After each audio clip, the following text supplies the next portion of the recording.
I guess the most frequent question is like, well, what motivated you to write this? And I guess the answer is that, like, many people in my generation who got into journalism and the media, I got into it because I was motivated to have an impact. I was motivated to be able to do something about the problems of the world. And it was only later when I was working there for the media that I came to realize the media is one of the problems of the world, one of the major problems. So it came out of my own, personal praxis, if you will, and dissatisfaction, because, at the time, as I said, I had a wide range of experience. So I've worked for, corporate media like CBS News. I've worked for public access foundations, big, small, had a wide range of experience. And what I found was that in many cases, there were these, self-styled and to some extent self-appointed gatekeepers. They actually use that term, okay? Who would decide if you could have access to the audience or not. And if they didn't open the gate, then you couldn't talk to their audience. And this was very frustrating because by that time I had left all this behind and co-founded an independent media firm, Global Vision, in New York, because I got tired of doing things about whether the president was wearing boxers or briefs or OJ and stuff like that. So I said, okay, we gotta get out of here. So we were trying to what we call, say, marry money with meaning, to do the two. So we created some programming. We did a show about South Africa under apartheid, for example. And what we found is that when people saw the show, they liked it and they wanted to see more. But guess what? Nobody would carry it, including our friends at the public broadcasting system. Okay, why? Because they thought being anti-apartheid was controversial. So we had a hard time getting to the audience. So, and I won't go into detail, but it was out of this frustration that I started first looking at the media, on a theoretical level. I started saying we need to change things, we need reform, and right about the time that the internet was created, we went, wow, now we can get to the audience directly. And that was a tremendously empowering feeling for us, okay? Now, that was only 10 or 11 years ago, not that long ago, except, internet years are like dog years, okay? So it was the dark ages, let's face it. I mean, I talk to young people and I mention, Google was created in 1999, they're like, what are you talking about, old man, okay? And believe me, this is no country for old men. So anyway, I got into the social media, and at the very time when it was being created, I mean, again, if you look at all this stuff, other than Google, which is already an old technology, if you will, because social is replacing search. And Google's a search company. So that should tell you a lot of what you need to know about Google's future. Okay, and they're desperately trying to do social. They've been trying for years. They're throwing everything that they can now at their latest effort, Google Plus.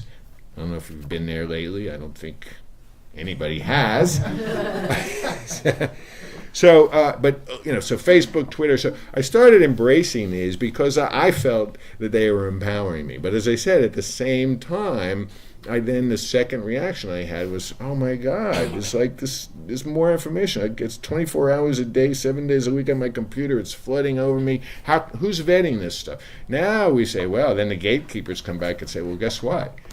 That used to be our job until you fired us because you didn't like us. So, okay. So now the next question in the book that I want to deal with here tonight is, so how can we grapple successfully, if we agree that this is one of the major problems, the tsunami of unverified information, well, how can we deal with it? And let's face it, we need shortcuts. We all do. Everybody's busy. I mean, even if you're a professional journalist, you don't have the time. But if you're not, you've got your life, your work, your family. You don't have the time to check every piece of information that comes across your computer. So we need shortcuts, or we need filters. What are the potential filters? So I think there are basically 4 at this point. And what I recommend to most people is that they create, if you will, like a potpourri or something of the 4 that works for them. What are they? Well, first of all, obviously, I believe that the social media itself is a great new source of filtering this information. Why? Let's face it, we all know that word of mouth is the most trusted recommendation we can get. If you go to your friends, you go to your family, and it's probably pretty likely that what they're going to tell you is going to be good information. So now we live in this world where we have much larger families, if you will, friends and followers. And one point I want to make is that the online social networks are very, very different from real world or offline social networks. And the online social networks have unique characteristics. So what do I mean by that? And I don't know if any of you read Bowling Alone, a bestseller by Robert Putnam about 10 years ago. It was about real-world social networks and their decline, how the bowling leagues, that was his metaphor, that people used to participate in were going away. Everybody was, leading a lonely life, not involved in community anymore. Social capital, as he said, as it's called, was breaking down.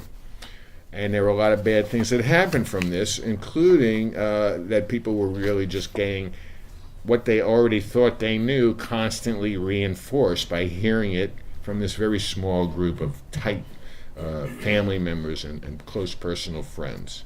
So what are these online social networks? How are they different? Well, because by lowering the what they call the transactional cost of creating a network, and I don't mean just financially, although financially they've done it, but making it so easy for you to create a network and maintain it.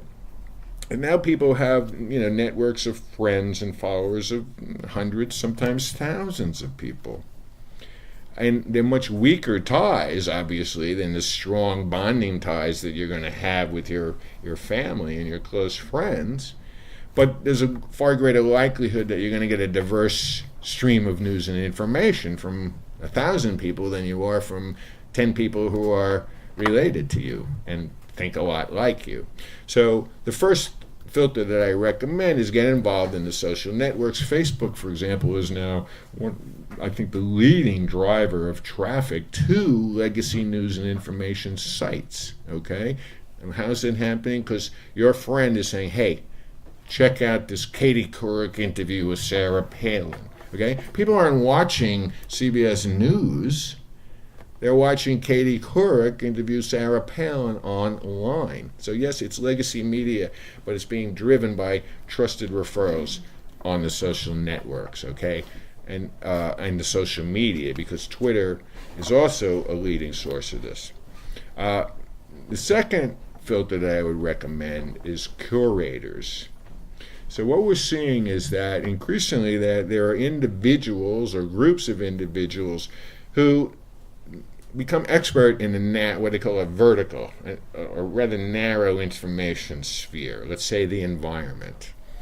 One of the guys that I cite in the book was unfortunately passed away not too long ago. Rob Stewart was the go-to guy for environmental news.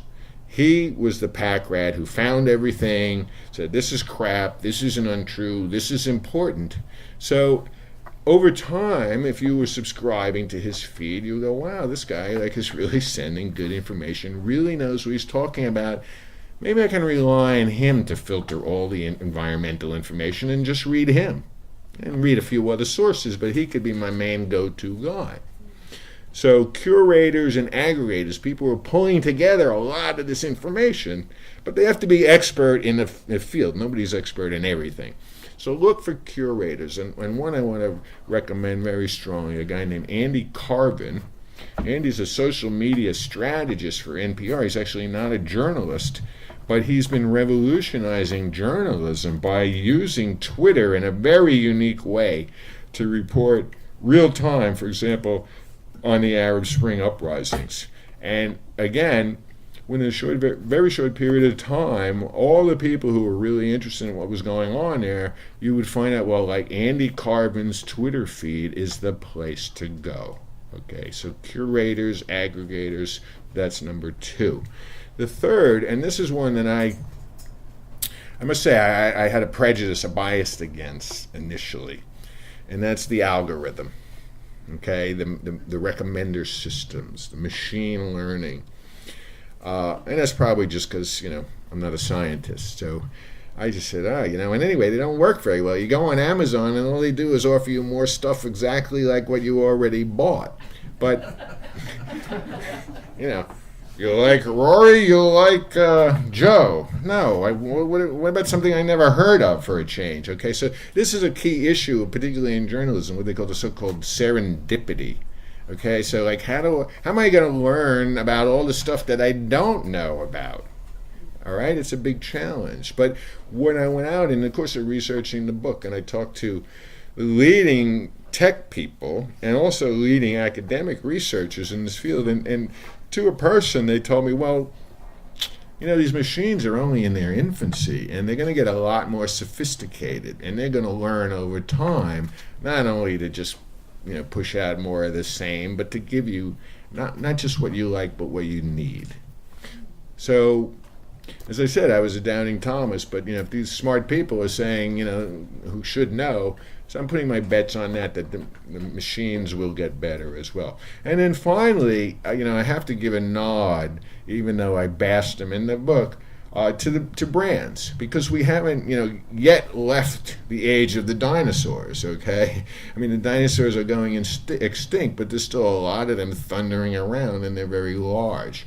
So they do have hundreds. They used to have thousands, but now they have hundreds of trained journalists and people who are supposed to be doing this filtering for you. So if there's a particular brand, and again, it may depend on your leanings. Some people trust the New York Times. Some people trust Fox News. Personally, I don't trust either one of them. But my point is, if you can find a trusted brand, you can marry it with a trusted curator.